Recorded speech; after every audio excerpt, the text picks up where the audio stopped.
The Mexican government says more than 70 people were killed in the attempt to capture notorious cartel boss El Mencho. He was killed in the operation, triggering a wave of violence across Mexico. Smoke plumes were seen rising across the coastal tourist town of Puerto Vallarta, with multiple vehicles torched by cartel members. At least 80 roadblocks were put up by the cartel across Mexico.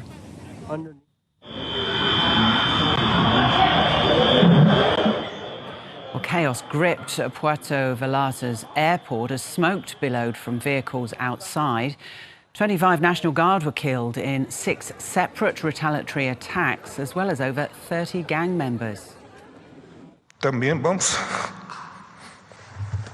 Y un reconocimiento a nuestro personal militar. Well, that's Mexico's defense minister. He got emotional during a news conference with President Claudia Sheinbaum.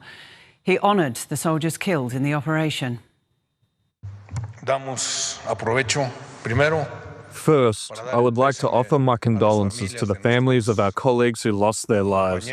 We are also going and recognition to our military personnel who carried out a successful operation. It can be viewed from many perspectives, but it is clear that they accomplished their mission. What was demonstrated? The strength of the Mexican state. There is no doubt about that. Well, El Mencho was Mexico's most wanted drug lord. A bounty of more than $21 million was issued for information leading to his arrest. He was the head of the Jalisco New Generation cartel, which is one of the fastest growing criminal networks in Mexico, known for trafficking fentanyl, methamphetamine and cocaine into the United States. The information that led to his attempted capture apparently stemmed from a romantic partner.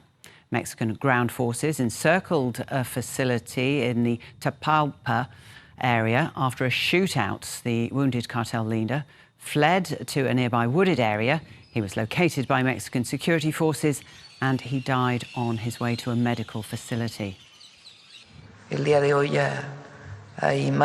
Today, there is more calm, and there is government. There are armed forces, there is a security cabinet, and there is a lot of coordination.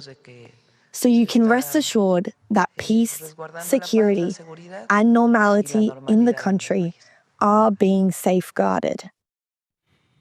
People living and travelling in Mexico say they are anxious about what the killing and its aftermath means for the security in the country. Unfortunately, it's not the first time we're experiencing this, but this time it does seem a bit more worrying because there's no successor to these cartels. And well, we hope that truly our president does something for us, protects us, because honestly, fear is everywhere on the streets. We were visiting friends in Puerto Vallarta. Glad we got out in time. My friends didn't. They're still there.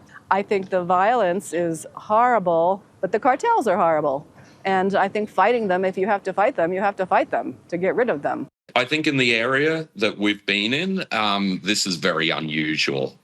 So I think locals were very concerned and I felt safe, but also not knowing what could happen isn't the best feeling.